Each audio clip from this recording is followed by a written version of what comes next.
시청자 여러분, 안녕하십니까? 3월 3일 미국 주요 뉴스를 전해드리겠습니다. 미국과 이스라엘의 이란 타격으로 중동 지역의 군사적 긴장이 극도로 높아진 가운데 미국 국무부가 사우디아라비아와 카타르 등 중동 10여 개국에 체류하는 자국민을 향해 즉시 해당 국가를 떠날 것을 지시했습니다. 국무부가 지정한 대피 권고 대상은 이집트와 이스라엘을 비롯해 바레인, 이란, 이라크, 요르단, 쿠웨이트, 레바논, 오만, 시리아, 아랍에미리트, 예멘 등 사실상 중동 주요국 전체에 이릅니다. 모라 남다르 국무부 영사 담당 차관보는 SNS에 직접 글을 올려 심각한 안전 위험을 근거로 제시하며 미국 시민들이 현재 이용 가능한 상업용 교통수단을 타고 당장 출국해야 한다고 당부했습니다.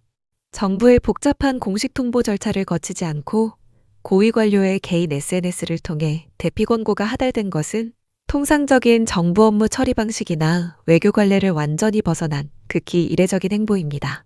이에 앞서 요르단 암만에 위치한 미국 대사관은 자체적인 안보 위협이 발생했다는 이유로 소속 외교 인력들을 대사관 부지 외부로 전원 철수시켰습니다.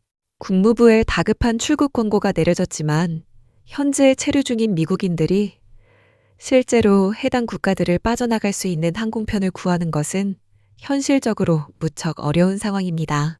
현재 중동 상공을 오가는 미사일 타격전으로 인해 다수의 상업용 민간 항공기 운항이 전면 중단되었기 때문입니다. 상업 비행기 운항이 통제된 상태에서 수많은 미국인들이 어떤 경로를 통해 중동 지역을 빠져나갈 수 있는지에 대한 정부 차원의 구체적인 후속 수송 대책은 아직 나오지 않았습니다. 앞서 토요일 미국과 이스라엘 연합군은 이란에 대한 대규모 타격을 가해 알리 하메네이 최고 지도자를 포함한 핵심 고위급 인사들을 사살했습니다. 이란 정부 역시 중동 전역을 겨냥한 보복 타격에 나서면서 양측의 물리적 군사 충돌은 계속 확산하고 있습니다. 트럼프 대통령은 월요일 브리핑에서 이번 분쟁이 당초 4주에서 5주가량 걸릴 것으로 예상되었으나 실제로는 그보다 더 길어질 수 있다고 발언했습니다. 다음 뉴스입니다. 미국과 이스라엘이 이란을 상대로 합동작전을 전개하면서 중동 전역의 지정학적 위기가 최고조에 달하고 있습니다. 무력 충돌이 본격화됨에 따라 글로벌 해운선사와 항공화물 업체들이 중동 노선 운항을 일제히 중단하거나 우회 항로를 택하고 있습니다. 해운사 CMA CGM은 수에즈 운하 통항을 중단하고 아프리카 희망봉으로 선박을 우회시키고 있으며 중동행 화물에 대해 최대 3,000달러의 비상충돌 할증료를 부과하기 시작했습니다. 스위스 선사 MSC 역시 보안 상황이 안정될 때까지 중동행 전 세계 화물 예약을 일시 중단한 상태입니다.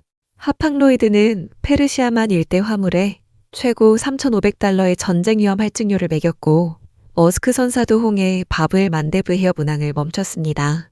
이러한 희망봉 우회 항로는 전 세계 컨테이너 선봉량의 약 250만 TEU를 흡수하게 되며 결과적으로 글로벌 화물 운임 하락폭을 제한하는 요인으로 작용한다고 해운 분석업체 제네타는 진단했습니다.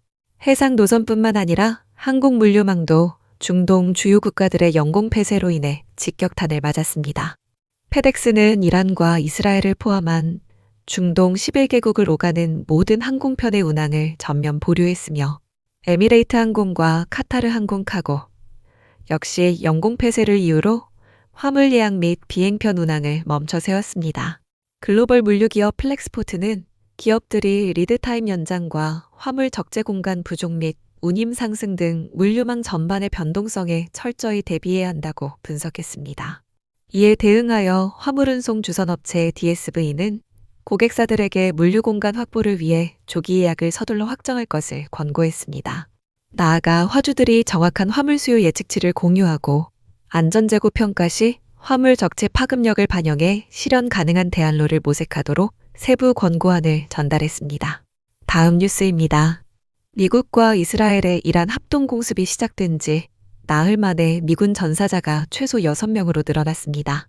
미 중부사령부는 이란의 초기 공격 당시 타격을 입은 시설에서 실종됐던 미군 2명의 유해를 추가로 수습했다고 SNS를 통해 발표했습니다. 피트 헤그세스 전쟁부 장관에 따르면 앞서 확인된 4명의 미군은 이란의 미사일이 방공망을 뚫고 쿠웨이트에 위치한 요새화된 전술작전센터를 타격했을 때 사망한 것으로 파악됩니다. 로이터 통신은 이번에 유해가 수습된 2명의 미군 역시 쿠웨이트 기지에서 전사한 인원들이라고 보도했습니다.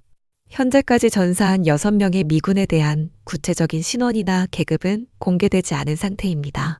이처럼 미군 인명 피해가 이어지는 가운데 트럼프 대통령은 CNN과의 전화통화에서 아직 본격적인 타격은 시작되지 않았다고 말했습니다.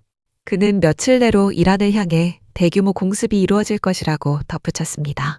마르코 루비오 국무장관 또한 미군의 가장 강한 타격은 아직 남아있다며 다음 단계는 지금보다 훨씬 가혹할 것이라는 입장을 보였습니다.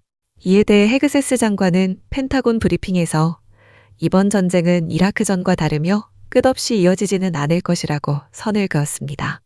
하지만 트럼프 대통령은 자신의 SNS에 미국의 군수품 비축량이 중간 및 중상위 등급에서 역대 최고 수준이며 무제한에 가까운 공급량을 보유하고 있다고 적었습니다. 그는 다른 국가의 최고급 무기보다 우수한 이 군수품들만 사용해도 영원히 그리고 매우 성공적으로 전쟁을 치를 수 있다고 글을 올렸습니다. 다음 뉴스입니다. 중동 지역의 불안정이 고조되는 가운데 아마존 웹서비스 데이터 센터가 드론 공격을 받아 클라우드 운영에 심각한 차질이 발생했습니다. 아마존 측은 아랍에미리트에 위치한 데이터 센터 시설 2곳이 직접적인 타격을 입었다고 공식 발표했습니다. 바레인 인근에 있는 또 다른 시설 역시 공격을 받아 인프라가 크게 훼손된 상태입니다. 이번 공격으로 인해 전력 시스템이 끊기고 건물 구조물까지 파손되면서 아랍에미리트 클라우드 리전을 구성하는 3곳의 데이터 센터 중 2곳의 기능이 사실상 마비되었습니다. 이에 따라 해당 클라우드망을 이용해 웹사이트를 운영하거나 데이터를 저장하고 결제를 처리하는 수많은 기업들이 서비스 지연과 접속 오류를 겪고 있습니다. 클라우드 서비스 제공업체들은 일반적으로 단일 데이터 센터가 손상되더라도 정상적인 운영이 가능하도록 설계되어 있지만 다수의 시설이 동시에 물리적인 타격을 입으면서 시스템 내부에 구축된 자체 백업망마저 한계에 직면한 상황입니다. 아마존은 초기에는 이 사태를 국지적인 전력 문제로 안내했다가 이후 드론 타격에 의한 물리적 파손 사실을 인정했습니다.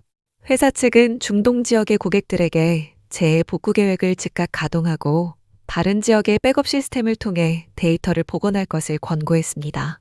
나아가 미국이나 유럽, 아시아 태평양 지역의 아마존 서버로 네트워크 트래픽을 우회시킬 것을 당부하고 있습니다. 회사 측은 완전한 서비스 정상화가 물리적 파손 부위의 수리와 전력 및 통신망 복구에 달려 있으며 이 과정은 최소 하루 이상 소요될 것이라고 덧붙였습니다. 구체적인 공격 주체는 발표되지 않았으나 이번 사태는 에픽 퓨리 작전 이후 촉발된 이란과의 분쟁 상황 속에서 일어났습니다. 현재 아마존은 현지 당국과 협력하여 직원들의 안전을 최우선으로 확보한 채 데이터 센터 복구 작업을 진행하고 있습니다. 다음 뉴스입니다.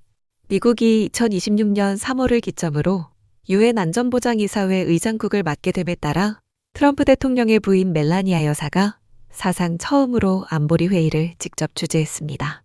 멜라니아 여사는 개막 연설에서 평화는 결코 연약할 필요가 없다는 점을 언급하며 지식과 이해가 사회 전반에서 온전히 가치를 인정받을 때 항구적인 평화를 달성할 수 있다고 발언했습니다. 무지에 뿌리를 둔 문화에서 자란 아이들은 무질서와 갈등에 노출되며 국가가 사상을 통제할 경우 스스로의 미래를 제한하게 된다는 사실을 거론했습니다. 반면 지성을 바탕으로 성장한 아이들은 타인에 대한 공감 능력을 기르고 지리적, 종교적 장벽을 뛰어넘어 배려심 있는 인재로 자라난다고 설명했습니다. 특히 인공지능이 과거 대학 도서관에 국한되었던 지식을 전 세계로 개방하고 있다고 진단하며 누구나 손안에서 방대한 데이터에 접근할 수 있는 상상력의 시대가 도래했음을 알렸습니다. 현재 전 세계 인구의 약 70%인 60억 명이 모바일 기기와 인터넷을 사용하는 만큼 국제사회가 기술적 격차를 해소하여 모든 개인이 교육을 통해 잠재력을 발휘하도록 지원해야 한다고 촉구했습니다. 인공지능을 활용하면 물리적인 이동 없이도 단 몇 초 만에 다른 국가의 신념과 종교, 관습을 학습할 수 있는 환경이 조성됩니다. 이를 바탕으로 멜라니아 여사는 인공지능이 글로벌 아이디어 경제에 참여할 대상을 새롭게 정의하고 있으며 우리의 지적 미래가 더욱 안전하고 조화로운 문명을 이룰 것이라고 덧붙였습니다. 이어서 안보리 이사국들을 향해 각 지역사회의 학습권을 보호하고 모든 이를 위한 교육 접근성을 확대하는 데 동참해 줄 것을 요청했습니다. 교육을 통해 평화를 수용하는 미래 세대의 지도자를 양성하는 것이 이번 안보리 회의의 핵심 목표로 제시되었습니다. 오늘 회의에는 영국과 프랑스, 중국, 러시아를 포함한 주요 14개국 대표들이 참석해 기술과 교육이 국제 안보에 미치는 영향을 논의하며 공식 일정을 마무리했습니다. 이상으로 오늘의 뉴스를 마칩니다. 시청해주셔서 감사합니다.